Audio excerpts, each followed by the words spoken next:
টিউক্রিয়াম mother tincture নিয়ে আজকে কথা বলবো। এর সাধারণ নাম হচ্ছে ক্যাট থাইম। এটি লেমিয়াসি পরিবারের একটি বহুবর্ষজীবী উদ্ভিদ। মিন্ট বা পুদিনা গোত্রের একটি উদ্ভিদ এটি। সাধারণত এটি পশ্চিম ভূমধ্যসাগরীয় অঞ্চলে, বিশেষ করে সার্ডিনিয়া, কর্সিকা দ্বীপপুঞ্জ এই অঞ্চলে জন্মে থাকে।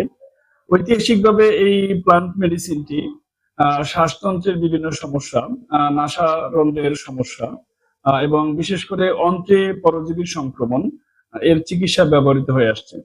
বর্তমান সময় হোমিওপ্যাথিতে টিউক্রিয়াম মাদার সাধারণত কৃমি অপসারণের চিকিৎসায় ব্যবহার করা হয়। তো আজকে আলোচনা করব আধুনিক ফার্মাকোলজি অনুযায়ী টিউক্রিয়ামের মধ্যে থাকা ফাইটোকেমিক্যাল অ্যানালাইসিসের ভিত্তিতে এই ওষুধটির আধুনিক প্রয়োগ ক্ষেত্র নিয়ে। কোন কোন ক্ষেত্রে প্রয়োগটা বৈজ্ঞানিকভাবে সমর্থিত এবং আধুনিক। প্রথমে দেখি টিউক্রিয়ামের মধ্যে কি কি ফাইটোকেমিক্যাল রয়েছে। টিউক্রিয়ামের পুরো নাম হচ্ছে টিউক্রিয়াম মারাম ভারাম বা মারুম ভারম, এরকম উচ্চারণ করে থাকেন অনেকেই।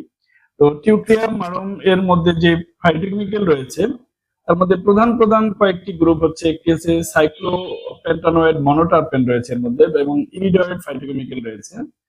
মনোটারপেনের মধ্যে রয়েছে ডলিকোডিয়াল, এটি সবচেয়ে গুরুত্বপূর্ণ ফাইটোকেমিক্যাল এর মধ্যে থাকা মনোটারপেন। এটি তীব্রভাবে অ্যান্টিমাইক্রোবিয়াল এবং পতঙ্গ বিরোধী হিসেবে কাজ করে।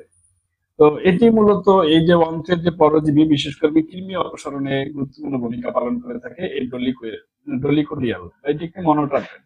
এর বাইরে রয়েছে ডলিকোল্যাক্টন এবং সিসকুইটারপেন রয়েছে এর মধ্যে, বিশেষ করে ক্যারিওফাইলিন, অত্যন্ত শক্তিশালী অ্যান্টি ইনফ্ল্যামেটরি একটি সিসকুইটারপেন ফাইটোকেমিক্যাল। এর বাইরে রয়েছে বিটা বিসোবলেন এবং সিসকুই ফেলান্ড্রিন। এই ফাইটোকেমিক্যাল গুলো মূলত অক্সিডেটিভ স্ট্রেস থেকে বা বিভিন্ন রকমের অণুজীব থেকে কোষকে সুরক্ষা দেয়। এর বাইরেও এখানে কোরিওফাইলিন অক্সাইড রয়েছে, বিশেষ করে আলফা এবং বিটা। তো এগুলো হচ্ছে খুব গুরুত্বপূর্ণ ফাইটোকেমিক্যাল এই টিউক্রিয়ামের মধ্যে থাকা। এর বাইরে ফেনোলিক অ্যাসিড রয়েছে, বিশেষ করে এর মধ্যে ক্লোরোজেনিক অ্যাসিড এবং হাইড্রোক্সিসিনামিক অ্যাসিড রয়েছে। এর মধ্যে ভার্বাসকোসাইড রয়েছে, একটি শক্তিশালী ফেনোলিক গ্লাইকোসাইড, যেটি ফ্রি রেডিক্যাল স্ক্যাবিং এর মাধ্যমে কোষের প্রদাহ কমায় এবং কোষকে ড্যামেজ থেকে সুরক্ষা দেয়। কিছু ফ্লাভোনয়েড ফাইটোকেমিক্যাল রয়েছে, বিশেষ করে লিউটিওলিন এবং এপিজেনিন। এই হচ্ছে মূলত টিউক্রিয়ামের মধ্যে থাকা প্রধান প্রধান ফাইটোকেমিক্যাল। প্রধান বলছি এই জন্য যে যেহেতু আমরা মাদার টিংচার ব্যবহার করি, এর মধ্যে প্রায় আরো কিছু মাইনর ফাইটোকেমিক্যাল থাকে যেগুলো আমরা সাধারণত আলোচনা করি না। তার কারণ হচ্ছে প্রধান ফাইটোকেমিক্যাল গুলি আসলে নির্ধারণ করে যে ওষুধটা আমরা কোন ক্ষেত্রে ব্যবহার করব। যেহেতু আমরা ঔষধের মধ্যে থেকে ফাইটোকেমিক্যাল আলাদা করি না, অর্থাৎ মাদার টিংচারের মধ্যে সমস্ত ফাইটোকেমিক্যাল উপস্থিত থাকে, ফলে প্রধান ফাইটোকেমিক্যাল গুলো যে কাজ করে সেই কার্যক্ষেত্রে মূলত আমরা সেই ওষুধটিকে প্রয়োগ করে থাকি। এই জন্যই প্রধান ফাইটোকেমিক্যাল গুলো উল্লেখ করি। তো এই সমস্ত ফাইটোকেমিক্যালের ভিত্তিতে টিউক্রিয়াম প্লান্ট মেডিসিনটি মানবদেহে কি কি কাজ করতে পারে সেটি যদি আলোচনা করি, তাহলে গুরুত্বপূর্ণ একটি কাজ হচ্ছে অ্যান্টি ইনফ্ল্যামেটরি মেকানিজম, অর্থাৎ শরীরের যে প্রদাহ, এই ব্যথা কমাতে পারে।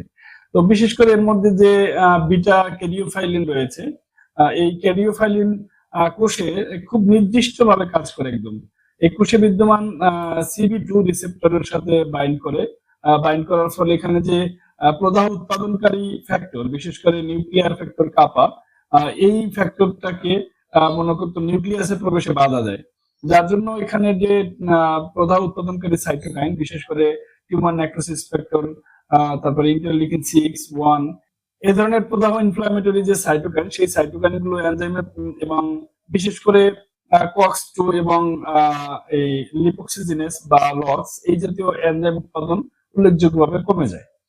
তার মানে যখন এই প্রদাহ উৎপাদনকারী সাইটোকাইন এবং এই এনজাইম কমে যায়, তখন অটোমেটিক প্রদাহ কমে যায় বা প্রদাহজনিত যে ফোলা ভাব, অন্যান্য সমস্যা, সেগুলো কমে যায়।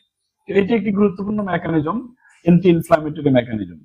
এর বাইরে রয়েছে অ্যান্টিঅক্সিডেন্ট বা সাইটোপ্রোটেক্টিভ মেকানিজম, বিশেষ করে অক্সিডেটিভ স্ট্রেস কমায় এবং কোষকে সুরক্ষা দেয়। বিশেষ করে এর মধ্যে এই টিউক্রিয়ামের মধ্যে যে ভার্বাসকোসাইড রয়েছে এবং লিউটিওলিন রয়েছে, এগুলো সরাসরি ROS কে স্ক্যাবিং করতে পারে এবং সুপার অক্সিডেজ আয়নগুলোকে ইলেকট্রন প্রদানের মাধ্যমে নিষ্ক্রিয় করে দেয়। এর ফলে কোষে যে লিপিড পারঅক্সিডেশন রয়েছে, এই প্রক্রিয়াটা বন্ধ হয়ে যায় এবং কোষ প্রাচীরের ভাঙন থেকে কোষকে রক্ষা করে। এবং কোষের নিজস্ব অ্যান্টিঅক্সিডেন্ট একটা পদ্ধতি রয়েছে, সেটাকে উদ্দীপ্ত করে, যার ফলে কোষ নিজের দিক থেকে নিজেকে সুরক্ষা দেয়। অন্যদিকে এই ওষুধের যে ফাইটোকেমিক্যাল, সেই ফাইটোকেমিক্যাল ক্ষতিকর যে আরওএস ছিল সেটাকে নিষ্ক্রিয় করে দেয়। এই উভয়ভাবেই মূলত কোষকে সুরক্ষা দেয়। সাধারণত এই কাজগুলো করে নাসাপথের যে আবরণী কলা রয়েছে, এপিথেলিয়াল টিস্যু এবং লিভারের টিস্যু বা ত্বকের টিস্যুতে মূলত এই কাজগুলো করে থাকে। অ্যান্টিমাইক্রোবিয়াল এবং অ্যান্টিফাঙ্গাল মেকানিজম, এই অংশটি হচ্ছে মূলত এর প্রয়োগ ক্ষেত্রের বেশিরভাগ ক্ষেত্র জুড়ে রয়েছে। কারণ বর্তমান সময়ে প্রায় ম্যাক্সিমাম চিকিৎসকই শুধুমাত্র কৃমির সমস্যায় এই টিউক্রিয়াম ব্যবহার করেন, যদিও এর আরো বেশ কিছু গুরুত্বপূর্ণ কার্যকারিতা রয়েছে, সেটা আমি আলোচনা ইতিমধ্যে করেছি। ডিজিজ বলবার সময় আরো কিছু ডিজিজের কথা বলবো।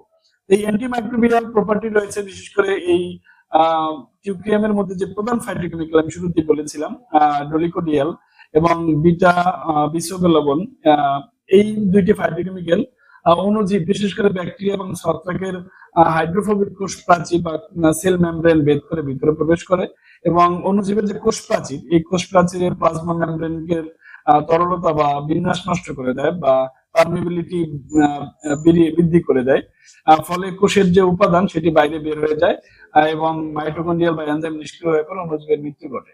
তো এই কাজটি যেমন করে, অন্যদিকে অন্ত্রের যে বিশেষ করে পরজীবিত থাকে, বিভিন্ন ধরনের কৃমি থাকে, সেই কৃমিগুলোকে মূলত কিছু সময়ের জন্য অচেতন করে ফেলে, অবশ করে ফেলে এবং ফলে পায়খানার সাথে কৃমিগুলো বাইরে বের হয়ে যায়।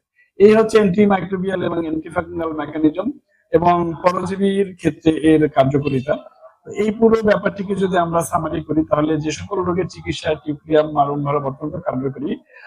তার মধ্যে উপরের দিকে থাকবে ক্রনিক অ্যাট্রোপিক রাইনাইটিস বা ওজিনা, দীর্ঘস্থায়ী নাসারন্ধ্রের প্রদাহ বা সর্দি লেগে থাকে যাদের দীর্ঘদিন ধরে, নাসাপথের যে মিউকাস মেমব্রেনের দীর্ঘস্থায়ী প্রদাহ এবং এপিথেলিয়াল ক্ষয় হয়, সিলিয়া নষ্ট হয়ে যায়, ফলে খুব দ্রুত সেখানে ব্যাকটেরিয়ার বৃদ্ধি হয়, বিশেষ করে ক্লেপসিয়ালা, যার ফলে নাকে দুর্গন্ধ হয় এবং দুর্গন্ধযুক্ত সর্দি বের হয়।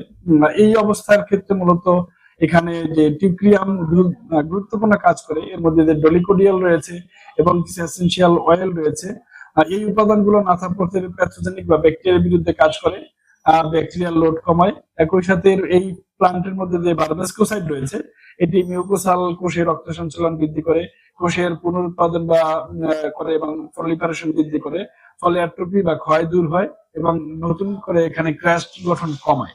এভাবেই মূলত ক্রনিক রাইনাইটিস এবং ওজিনা নিয়ন্ত্রণে কাজ করে থাকে। তো ফলে নাক কানের ক্ষেত্রে এই সমস্যার ক্ষেত্রে টিউক্রিয়াম খুব গুরুত্বপূর্ণ একটি ওষুধ।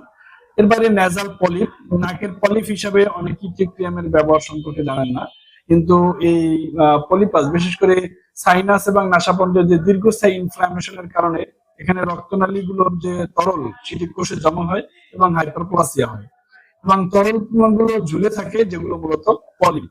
তো এই নাকের পলিপ অপসারণের ক্ষেত্রে এই টিউক্রিয়াম মারণভারম বা টিউক্রিয়াম মাদার টিংচার খুব গুরুত্বপূর্ণ ভাবে কাজ করে। বিশেষ করে এই এর মধ্যে যেই ক্যারিওফাইলিন ফাইটোকেমিক্যাল রয়েছে এবং লিউটিওলিন রয়েছে, এগুলো এখানের ইনফ্লামেটরি পাথওয়ে এগুলো ব্লক করে দেয় এবং এই বিশেষ করে ভাস্কুলার পারমিবিলিটি কমিয়ে দেয়। এই ভাস্কুলার পারমিবিলিটি কমিয়ে দেওয়ার কারণে মূলত এখানে ইডিমা কমে যায় এবং পলিপের আকার ছোট হয়ে আসে, সংকুচিত হয়ে আসে। এভাবে ন্যাজাল পলিপ নিয়ন্ত্রণে টিউক্রিয়াম খুব গুরুত্বপূর্ণ ভূমিকা পালন করে। এর বাইরে যাদের ক্রনিক সাইনোসাইটিস রয়েছে, দীর্ঘস্থায়ী সাইনাসের প্রদাহ রয়েছে, বিশেষ করে প্যারানাসাল সাইনাসের ড্রেনেজ বন্ধ হয়ে যাওয়ার কারণে সেখানে শ্লেষ্মা বা মিউকাস জমে ক্রনিক ইনফ্লামেশন হয় এবং সেকেন্ডারি ইনফেকশন তৈরি হওয়ার ঝুঁকি থাকে বা তৈরি হয়। তো এই ক্ষেত্রে টিউক্রিয়াম, এখানে এর যে মনোটারপেন ফাইটোকেমিক্যাল রয়েছে, এগুলো মিউকোলাইটিক হিসেবে কাজ করে, অর্থাৎ এই সাইনাস পরিষ্কার করার ক্ষেত্রে, ড্রেনেজ ক্লিয়ার করার ক্ষেত্রে কাজ করে। অন্যদিকে সেকেন্ডারি ইনফেকশন থাকলে এর যে অ্যান্টিমাইক্রোবিয়াল বা অ্যান্টিফাঙ্গাল কার্যকারিতা রয়েছে, তার মাধ্যমে সেখানে সেকেন্ডারি সংক্রমণ রোধ করে। এইভাবেই মূলত টিউক্রিয়াম মারণভারম সাইনোসাইটিসের প্রদাহ কমানোর ক্ষেত্রে গুরুত্বপূর্ণভাবে কার্যকরী হয়। এরপরে হচ্ছে কমন যে ব্যবহারটি হয়ে থাকে সেটি হচ্ছে অন্ত্রের পরজীবী বা বিশেষ করে কৃমি সংক্রমণ রোধে এটি ব্যবহার হয়। বিশেষ করে পরিপাকতন্ত্রের যে কোলন এবং মলদ্বারের অঞ্চলে মূলত এই কৃমিগুলো বাসা বাঁধে বা কৃমিগুলো ডিম পাড়ে, স্থানীয় কোষের মধ্যে উদ্দীপনা তৈরি করে, চুলকায়, এক ধরনের অস্বস্তি তৈরি করে। এই ক্ষেত্রে এই টিউক্রিয়ামের মধ্যে যে ফাইটোকেমিক্যাল, বিশেষ করে ডলিকোডিয়াল এবং ডাইটারপেনয়েড রয়েছে, এগুলো মূলত এই পরজীবীর স্নায়ুতন্ত্রের উপরে কাজ করে এই পরজীবীগুলোকে ইনঅ্যাক্টিভ করে ফেলে বা পক্ষাঘাতগ্রস্ত করে ফেলে, অল্প সময়ের জন্য অচেতন করে ফেলে। তখন পেরিস্টালসিস প্রক্রিয়ায় বিশেষ করে শরীর থেকে যখন মল বাইরে বের হয়, তখন আর ও নিজেকে, যেহেতু অচেতন অবস্থায় রয়েছে, ফলে সে আর নিজেকে রক্ষা করতে পারে না, মলের সাথে বা পায়খানার সাথে এই পরজীবী বা এই কৃমিগুলো বাইরে বের হয়ে যায়। এইভাবেই মূলত কৃমি অপসারণে টিউক্রিয়াম কাজ করে থাকে। গ্যাস্ট্রোইন্টেস্টাইনাল স্পাজম বা ইনডাইজেশনের ক্ষেত্রে কাজ করে, বিশেষ করে অন্ত্রের যে স্মুথ মাসল রয়েছে, এই মাসল অতিরিক্ত স্পাজম হলে পেটে ব্যথা হয় এবং পরিপাক্রিয়ায় কিছু ব্যাঘাত ঘটে। তো এই ক্ষেত্রে এই টিউক্রিয়ামের মধ্যে থাকা ফাইটোকেমিক্যাল এই বিশেষ করে এই অন্ত্রের মসৃণ পেশি বা স্মুথ মাসলের মধ্যে ক্যালসিয়াম চ্যানেল ব্লকারের মাধ্যমে সেখানে প্রবেশ করতে দেয় না, ফলে সেখানে যে কন্ট্রাকশনটা কমে যায় এবং মাসল রিল্যাক্স হয়। ফলে স্মুথ মাসল রিল্যাক্স হলে গ্যাস্ট্রোইন্টেস্টাইনাল স্পাজম অর্থাৎ পেট ব্যথা এবং বদহজমের যে সমস্যা, সেই সমস্যাটি কমে যায়। তো এই হচ্ছে টিউক্রিয়াম আরম্বারমের প্রয়োগ। তাহলে আমরা মধ্যে আমি বলেছি যে টিউক্রিয়ামকে আমরা সাধারণত কৃমি অপসারণের চিকিৎসায় ব্যবহার করি, কিন্তু এর আরো গুরুত্বপূর্ণ যে প্রয়োগ সেটি হচ্ছে এটি সাইনোসাইটিস এবং পলিপাসের চিকিৎসায় অত্যন্ত কার্যকরী। বিশেষ করে দীর্ঘদিন যাবত যাদের সর্দি লেগে থাকে, নাকের ভিতরে ক্ষত হয়ে যায় এবং এক ধরনের যে মিউকাস বের হয় সেখান থেকে গন্ধ হয়, এই জাতীয় সমস্যায়, নাসারন্ধ্রের যে কোনো সমস্যায়, সেকেন্ডারি ইনফেকশন হোক বা সেটি রাইনাইটিস হোক অথবা নেজাল পলিপ হোক, এর চিকিৎসা এটি কার্যকরী হয়। এবং বিশেষ করে ক্রনিক সাইনোসাইটিস এর যে প্রদাহ, সেই প্রদাহ নিয়ন্ত্রণে এবং সাইনাস ক্লিয়ারেন্স এর ক্ষেত্রে এটি খুব গুরুত্বপূর্ণ ভূমিকা পালন করে। তো আশা করছি টিউক্রিয়ামকে আমরা কৃমি অপসারণ ছাড়াও সাইনোসাইটিস এবং পলিপাসের চিকিৎসায় ব্যবহার করে আপনারা এর ফলাফল লাভ করবেন। এর ডোজ হচ্ছে 10 থেকে 15 ফোঁটা ওষুধ আধা কাপ পানিতে মিশিয়ে দিনে 2-3 বার সেবন করতে দিতে হবে। কৃমি অপসারণের ক্ষেত্রে দিলে এটি 1 সপ্তাহ থেকে 10 দিন সেবন করাই যথেষ্ট হয়, এবং পলিপাস বা সাইনোসাইটিসের জন্য দিলে এটি 15-20 দিন বা 1 মাস সেবন করতে দেওয়া যেতে পারে।